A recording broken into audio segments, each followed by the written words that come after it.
Olá pessoal, que a graça e a paz do Senhor esteja com você. Antes de iniciarmos esse vídeo, gostaria de convidá-lo a ser um propagador das boas novas do Senhor, compartilhando esse vídeo nas suas mídias sociais. Se você entender que o nosso conteúdo pode te ajudar de alguma forma, inscreva-se no nosso canal e se quiser deixar seu comentário, fique à vontade. Se ainda quiser receber novos vídeos do canal, clique no sininho e ative todas as notificações. Vamos para o vídeo? Que Deus possa te abençoar. Deus fala, cura e faz milagres ainda hoje? Vamos entender como iniciou todo esse processo. Deus sempre quis manter comunhão e contato com a sua criação. Quando criou o primeiro homem, tinha um relacionamento intenso, puro e constante. Quando o homem quebra essa comunhão, desobedecendo a Deus e buscando de maneira indireta a sua total independência, isso abriu uma porta de possibilidade que antes da queda do homem não existia. A terra tinha sido entregue ao ser humano. Ela fazia parte do reino material. Quem fizesse parte do reino espiritual não tinha como intervir em nenhuma decisão ou mudar qualquer situação que se desdobrasse na terra.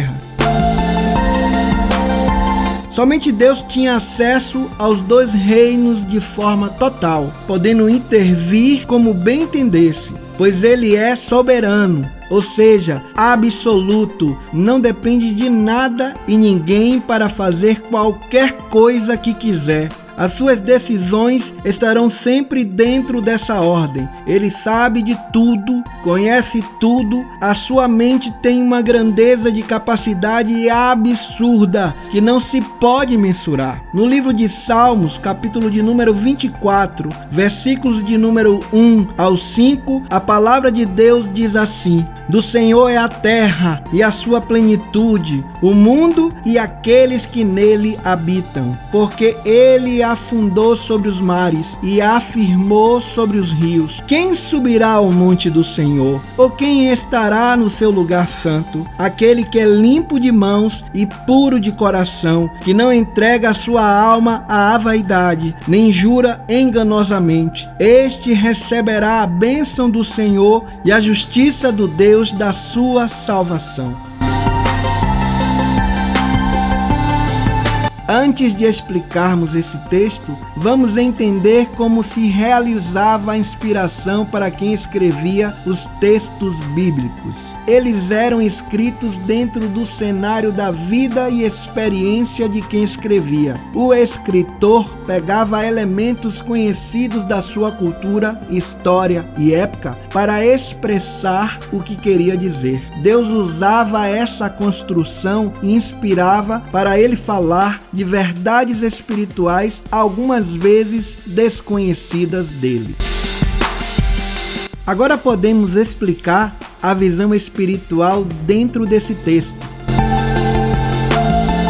Primeiro, esse texto apresenta o motivo do acesso aos dois reinos. Ele é dono de tudo. Depois apresenta um adendo: quem habitará no seu lugar santo? Ou seja, quem vai morar com ele eternamente. O texto apresenta a primeira característica desses que irão receber essa dádiva: aquele que é limpo de mãos, ou seja, não anda praticando todo tipo de sujeira, de pecado que podem ser realizados a partir das ações. Depois apresenta a segunda característica: precisa ser puro de coração. O que é isso? Aquele que possui uma identidade verdadeira e honesta na sua essência. Não anda maquinando destruir ninguém, desejando o que é dos outros, construindo todo tipo de sujeira e pecado que transitam na ordem do pensamento e maquinação mental. Depois apresenta a terceira característica, que não entrega a sua alma à vaidade. O que é isso? Não se apega aos valores ditados como importantes dentro do cenário do mundo atual. Não se apega aos bens materiais. Não tem obsessão nem idolatria pelo corpo perfeito, sendo capaz de coisas absurdas para conquistar esses objetivos, pois muitos perdem a própria vida em mesas de procedimentos cirúrgicos e estéticos na busca do corpo perfeito e da beleza ideal.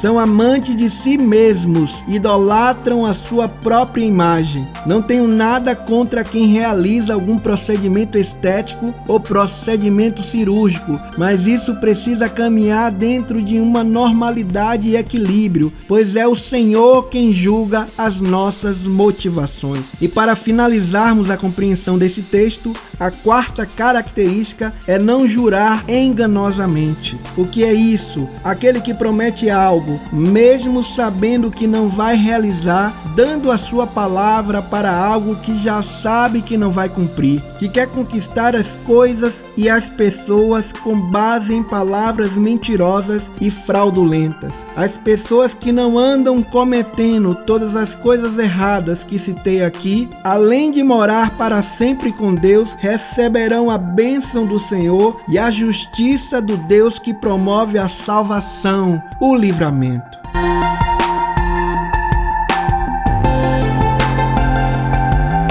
Deus tinha entregue ao homem toda a autoridade e domínio sobre a terra. Em Gênesis, capítulo de número 1, versículo de número 26, a palavra de Deus diz assim: E disse Deus, façamos o homem, a nossa imagem, conforme a nossa semelhança, e domine sobre os peixes do mar, e sobre as aves do céu, e sobre o gado, e sobre toda a terra, e sobre todo réptil que se move sobre a terra. Mas, infelizmente, esse homem desobedece e entrega tudo que recebeu. No Evangelho de Lucas, capítulo de número 4, versículo de número 6, a palavra de Deus diz assim: E disse-lhe o diabo, dar-te-ei a ti todo este poder e a sua glória, porque a mim me foi entregue e a dou a quem eu quero. Nesse texto, o diabo estava dizendo isso a Jesus, que tudo que era do homem agora pertencia a ele, juntamente com todos os demônios. A terra que antes não poderia receber nenhuma influência do reino espiritual, a não ser se fosse pela ordem e vontade de Deus, estava agora com o acesso e influência liberados. Com esse cenário montado, Deus promete um plano de redenção dentro de uma ordem de princípios, pois o homem tinha entregue a sua autoridade recebida da parte de Deus, e somente o homem poderia tomá-la de volta. Dentro dessa ordem, Jesus precisa se despir da sua glória, tomar a forma humana, nascer a partir de uma mulher sem a participação do homem, pois foi o ser humano do sexo masculino que tinha recebido essa autoridade, pois o pecado não entrou na humanidade por causa de Eva, mas sim por causa de Adão. Você pode se perguntar assim: por que Jesus teve que morrer na cruz do Calvário? Aprendamos isso. Para se desfazer algo, precisamos realizar o caminho inverso daquilo que foi feito. Então, como Adão foi da vida para a morte, Jesus precisava ir da morte para a vida. Por isso, precisava ressuscitar, mostrando que a morte não tinha poder mais sobre o homem. Para continuarmos essa explicação, vamos ver no Evangelho segundo escreveu João, capítulo de número 1, versículo de número 29, o que a palavra de Deus nos revela. No dia seguinte, João Batista viu a Jesus, que vinha para ele, e disse: Eis o Cordeiro de Deus que tira o pecado do mundo. Na antiga aliança de Deus com os homens, para os pecados serem perdoados, o sumo sacerdote sacrificava um cordeiro sem defeitos que recebia os pecados das pessoas. E assim, Deus purificava seu povo. Mas esse sacrifício tinha que ser sempre renovado, pois não tinha poder nem autoridade para perdoar pecados de uma vez por todas. Somente o sacrifício redentor do Cordeiro oferecido pelo próprio Deus teria o poder para redimir toda a humanidade caída em pecados e delitos. Esse cordeiro chama-se Jesus Cristo de Nazaré e por isso também ele teve que morrer na cruz do Calvário. Os seres humanos tinham ficado vulnerabilizados com a queda, pois somos inferiores em capacidade, força e resistência aos seres do reino espiritual. Sendo assim, Deus começa a capacitar reis, sacerdotes e profetas com manifestações espirituais, capacitando o restante da humanidade com habilidades e capacidades pertinentes ao reino material. Como a promessa da redenção foi feita pelo próprio Deus, como cheque pré-datado, ele resolveu proteger os seus escolhidos dos ataques oriundos do reino espiritual das trevas, ou seja, do diabo e seus demônios.